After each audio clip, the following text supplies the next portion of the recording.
Bayangkan sebuah tempat di mana kamu dijanjikan kedamaian, sebuah komunitas yang mengaku membawa cahaya, tapi di balik senyum manis tersembunyi sesuatu yang jauh lebih gelap.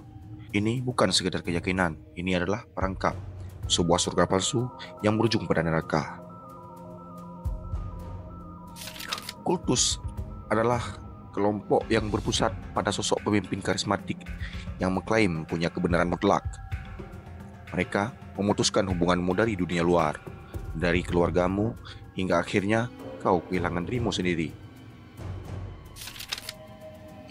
Pada tahun 1978, sebuah tragedi mencengangkan dunia ketika lebih dari 900 orang ditemukan tewas di tengah hutan Guyana, Amerika Selatan. Mereka adalah pengikut People's Temple, sebuah sekte keagamaan radikal yang dipimpin oleh pria bernama Jim Jones. Tragedi ini bukan terjadi karena bencana alam, bukan karena perang, tetapi karena perintah dari suatu suara yang selama ini mereka anggap sebagai suara Tuhan. Jim Jones memulai langkahnya di Indiana, Amerika Serikat pada tahun 1950-an. Ia dikenal sebagai pendeta yang berpihak pada kaum tertindas. Ia membentuk People's Temple atas nama cinta, kesetaraan, dan keadilan rasial. Di tengah gelombang diskriminasi dan ketidakadilan sosial saat itu, Jones membawa pesan yang menyentuh banyak hati, terutama mereka yang terbuang dari sistem. Bagi banyak orang, ia adalah penyelamat. Namun, di balik khotbahnya yang menyentuh, Jim Jones menyimpan obsesi terhadap kekuasaan yang total. Ia membangun kultus pribadi yang dibungkus ajaran agama dan sosialisme. Semakin besar kekuatannya, semakin kuat pula ketakutannya kehilangan kendali. Ia mulai memanipulasi, memata-matai, bahkan mengancam orang-orang terdekatnya sendiri. Pada tahun 1977, rasa paranoia mencapai puncaknya.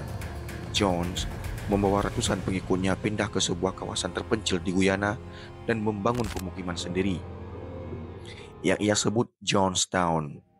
Di sana, ia menjanjikan kehidupan baru, bebas dari penindasan dunia luar. Dan realitasnya sangat berbeda. Jonestown adalah dunia tertutup yang dikendalikan oleh satu orang. Para pengikut bekerja keras di ladang-ladang yang gersang, tidur berdesakan, dan terus-menerus dijejali doktrin ideologis melalui pengeras suara yang tak pernah dimatikan. Semua surat disensor, semua panggilan diawasi, dan setiap kecurigaan dibalas dengan intimidasi atau hukuman. Dalam atmosfer tekanan dan isolasi itu, beberapa orang mulai mencoba kabur. Laporan-laporan mulai masuk ke pemerintah Amerika. Pada bulan November 1978, seorang anggota Kongres Amerika Serikat bernama Leo Ryan melakukan kunjungan langsung ke Jonestown untuk menyelidiki dugaan pelanggaran hak asasi manusia.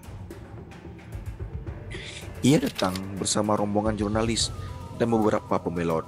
Awalnya mereka disambut hangat, tapi di balik senyuman itu, situasi mulai memanas. Ketika Leon hendak pulang dan membawa serta beberapa warga yang ingin meninggalkan Jonestown, mereka diserang di landasan udara. Sang kongresmen dan 4 orang lainnya tewas tertembak.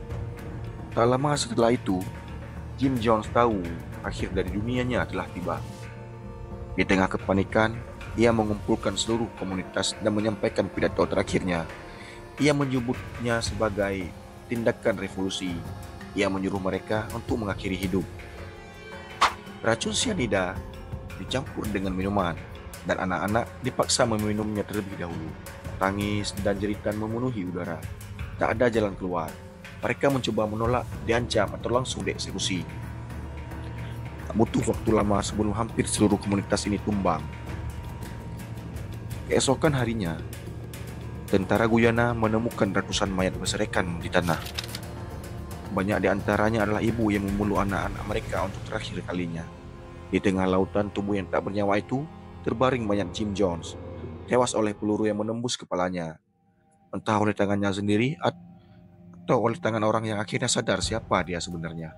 Jonestown menjadi simbol mengerikan dari bagaimana kekuasaan bisa merusak, bagaimana iman bisa diselewengkan, dan bagaimana surga yang dijanjikan bisa berubah menjadi neraka yang nyata. Apa yang dibangun atas nama cinta hancur oleh kegilaan satu orang. Aum Shinrikyo, kultus yang menyerang dunia nyata. Di Jepang, yang dikenal damai, modern, dan rasional, tahun 1995 membawa luka yang membekas dalam. Pada hari tanggal 20 Maret, saat ribuan orang memenuhi stasiun bawah tanah Tokyo untuk berangkat kerja, sesuatu yang tak terlihat mulai menyebar di udara. Sejumlah pria bertopeng meletakkan kantong plastik berisi cairan di dalam gerbong, lalu menusuknya dengan ujung payung. Seketika, cairan itu menguap dan gas sarin, senjata kimia mematikan, menyebar diam-diam. Dalam hitungan menit, orang-orang mulai batuk, pingsan, dan kejang. Beberapa orang tewas di tempat, ribuan lainnya dilarikan ke rumah sakit. Serangan itu mengejutkan dunia, bukan hanya karena kejamnya metode yang digunakan, tapi karena pelakunya bukan kelompok asing atau musuh dari luar, melainkan sebuah kultus yang berkembang di dalam negerinya sendiri. Nama mereka adalah Aum Shinrikyo. Didirikan oleh Shoko Asahara, seorang pria buta sebagian yang mengaku sebagai Kristus Jepang dan reinkarnasi Buddha. Aum Shinrikyo awalnya muncul sebagai kelompok spiritual pada akhir tahun 1980-an.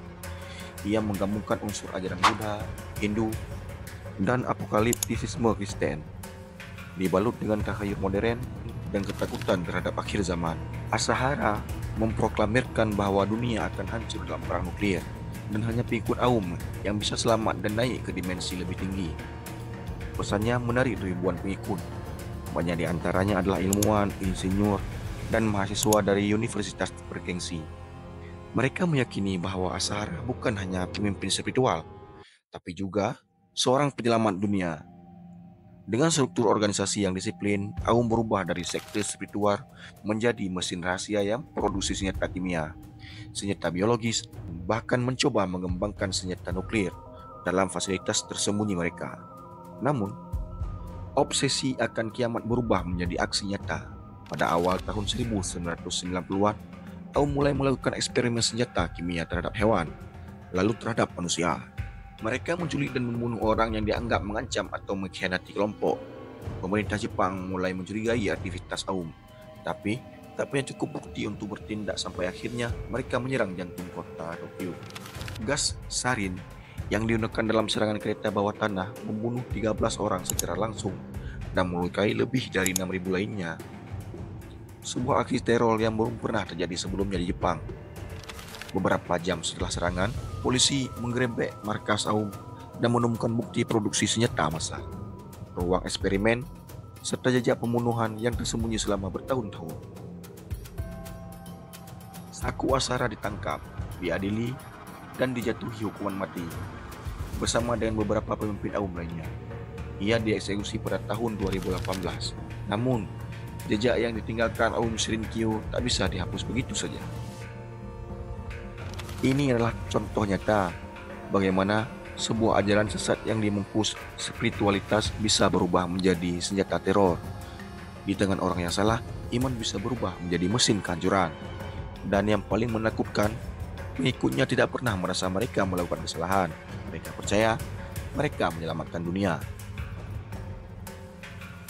Aum tak hanya menanam racun di udara Tokyo, mereka menanam ketakutan dalam pikiran dunia. Bahkan di negara paling damai pun, fanatisme bisa menyelinap dalam bayang-bayang.